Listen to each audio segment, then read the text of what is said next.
Hi everybody, this is Richard from Greybeard Writing Services, and today we're going to do a quick demo of electronic proofreading. Sometimes I still work on paper with a red pen, but most clients send me text files and I do them on the computer. So let's go take a look. I usually start proofreading by printing out the text anyway and looking it over to get the lay of the land.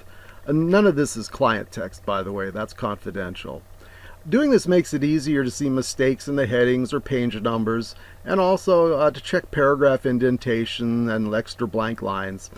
It also gives me time to get into my proofreader frame of mind, which is that my brain and eyes are no longer reading.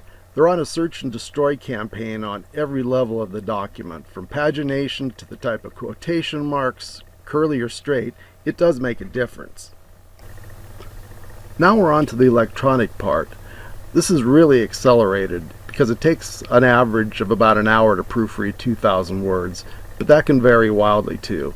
This is only proofreading and not copy editing, and we're starting here with a copy of the original. Now first we're going to select the text, all the text, and then we're going to change the font, Verdana, probably 12 or so.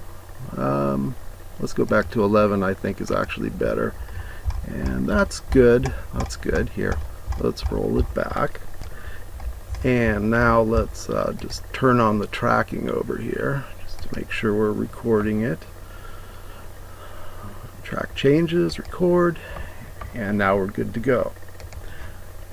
Now this is a checklist that I prepare for each client, and it shows what I go through, checking the headings, the captions, the line ends, so forth, and then some of the techniques I use.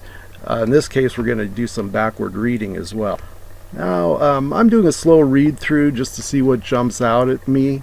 I keep a close eye on the sentence breaks at the end of the line because words often get repeated there. Now, here's some British spellings, and there's also some unusual town names down here. So this is where my style sheet comes in over here. If a client doesn't supply one, I make one up as I go along. Here I note that we're using British English, and I also note these words that I've Googled to make sure that I know that they are the correct spellings. And I've also here noted the names of some of the characters as well as some other unusual spellings. So here's the British spellings, and we'll just we'll ignore those. We'll ignore these two as well over here, and so on and so forth.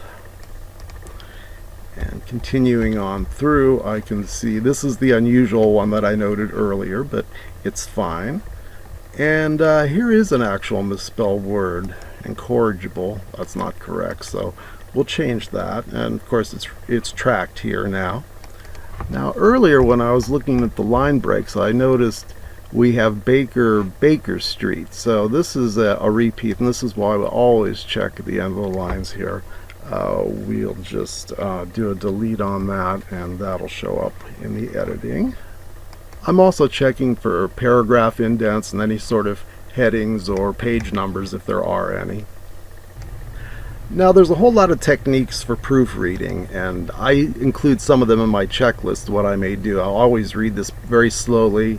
Sometimes you want to read arrhythmically or rhythmically, syllable mode, out of sequence, backwards, all that sort of thing is fair game. And what I'm going to do here is actually go to the end, and I'm going to start reading this backwards line by line, and I'll show you a little bit of what I find at first, and then we're going to zip through the rest of it because it just takes a long time. Now here we are at the end, and I'm just going to start the backwards reading here. I've highlighted this one, and I'm looking through it very slowly, and I do see that it's fine. Again, we're going pretty fast here, so here's the next one back where we had the error earlier, and I do see an issue right now. We have way up here, we have these quotes here, but we only have a single quote down at the end here, and that's bad news. So we're going to backspace that out, and we're going to put in the proper sort, and now we're going to continue on, and I'm just going to zip through it, so hang on to your hat.